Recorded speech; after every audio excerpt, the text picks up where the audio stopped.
दोस्तों, ये स्टोरी का 11वां भाग है। अगर आपने इसका 10वां भाग नहीं देखा है, तो मैंने प्लेलिस्ट में मेंशन कर दिया है, आप वहाँ से जाके चेकआउट कर सकते हैं। चलिए शुरू करते हैं आगे की स्टोरी। नीलम ने कई दिनों तक सालनी पर नजर रखी। वो देखती रही कि किस तरह सालनी अपने छोटे से घर, बच्चों और मोहल्लों के कामों में भी हमेशा आगे रहती है। कभी मोहल्ले की बीमार औरतों को दवा देकर आती, तो कभी अनाथ बच्चों को पढ़ाती।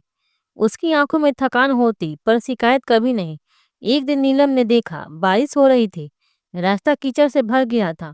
सानी बच्चों को गोद में उठाकर खुद गीली मिट्टी पर पांव रखते हुए उन्हें स्कूल तक पहुंचा रही थी। नीलम की आंखें नम हो गई। उस रात नीलम ने अकेले में सोचा, ये लड़की जिसे मैंने छोटा समझा, इसमें तो वो ताकत है जो बड़े बड़े महलों में भी नहीं मिलती। नीलम ने अगले दिन सालनी से खुलकर बात की।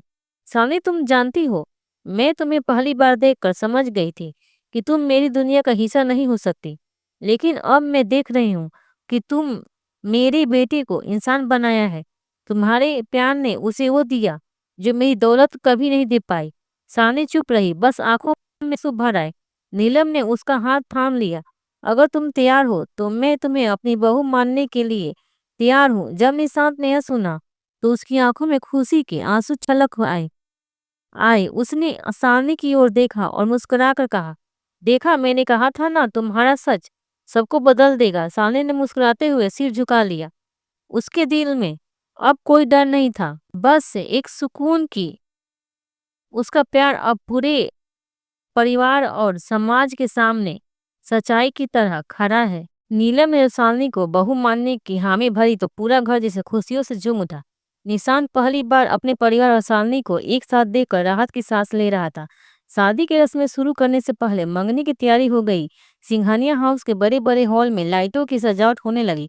रंग बिरंगे पर्दे टंगने लगे और रिश्तेदारों का आना जाना बढ़ गया। कोई मेहंदी की थाल सजा रहा था, कोई मिठाइयों का ऑर्डर पर चर्चा कर रहा था। औरतें आभूषण और कपड़ों की बातें कर रही थी। लेकिन इस सारे शोरगुल के बीच सानवी थोड़ी सहमी हुई थी। वो सोच रही थी, क्या सच में मैं इस बड़े परिवार की बहू बन पाऊंगी? क्या सब मुझे दिल से अपना पाएंगे? इसी बीच कुछ रिश्तेदारों ने ताना मारा, नीलम जी, इतनी दौलत होने के बावजूद आप अपने बेटे की मंगनी इस छोटी सी लड़की से कर रही हैं। यह आपकी हैसियत को शोभा नहीं देता। वहां सब लोग चुप हो गए। सालनी का दिल फिर से बैठने लगा। लेकिन तभी नीलम दृढ़ आवाज में बोली, हैसियत इंसान के दिल से होती है, जेवर और कपड़ों से नहीं। और सालनी में वो सब है जो किसी हीरे जवाहरात में नहीं मिल सकता। उनकी बातें सुनकर रिश्तेदारों को कोई जवाब नहीं मिला। सालनी की आंखों में आंसू छलक पड़े, इस बार दुख के नहीं बल्कि सामान के। मंगनी से एक रात पहले निशांत सालनी को छत पर ले गया। हवा चल रही थी, आसमान में तारे चमक रहे थे। निशांत ने उसकी हथेली पकड़ते हुए कहा, कल से तुम्हारी जिंदगी बदल जाएगी, लेकिन एक चीज कभी नहीं बदलेगी, मेरा प्यार। तुम मेरी दुनिया हो। सालनी सालनी की आंखें नम थी, पर होठों पर हल्की सी मुस्कान थी। वो बस धीरे से बोली, और तुम मेरी सबसे बड़ी हिम्मत हो निशांत। अगले दिन घर फूलों से सजाया गया। सालनी हल्के गुलाबी रंग की साड़ी में थी, माथे पर छोटी सी बिंदी और हाथों में मेहंदी की खुशबू।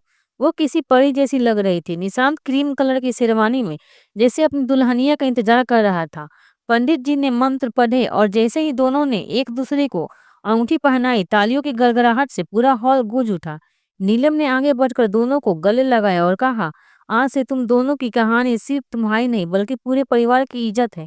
अचानक समारोह के बीच कोई पुराना बिजनेस पार्टनर खड़ा होकर बोला, नीलम जी, क्या आप यकीन करती हैं कि ये लड़की आपके बेटे की काबिल है? मैं तो सुन रहा हूँ इसका कोई अतीत है। सभी लोग चौंक गए। सालनी का चेहरा सफेद पड़ गया। निशांत गुस्से से उस आदमी की तरफ बढ़ा और गरज कर बोला, बस अगर किसी ने सालनी के खिलाफ एक शब्द भी कहा तो याद रखो, अब वो मेरी मंगेतर है। उसका अतीत चाहे जैसा हो, मेरे लिए वो मेरी इज्जत और मेरा भविष्य है। पूरा हॉल खामोश हो गया। नीलम भी सख्त लहजे में बोली, औरतों का अतीत नहीं, उनका वर्तमान और उनका स्वभाव मायने रखता है, और इसमें सालनी सबसे आगे है। यह सुनकर सब लोग झुक गए। सालनी की आंखों से आंसू बहने के लिए आज पहली बार उसने महसूस किया कि उसे सिर्फ निशांत ही नहीं, पूरा परिवार अपना मान चुका है। इस तरह मंगनी की रस्म सिर्फ एक समारोह नहीं बल्कि सालनी की इज्जत और प्यार की जीत बन गई।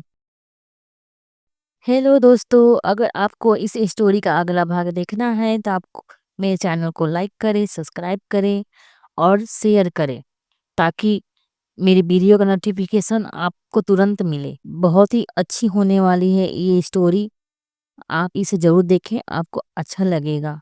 फिर मिलते हैं आपसे अगले भाग में, तब तक के लिए नमस्कार, धन्यवाद।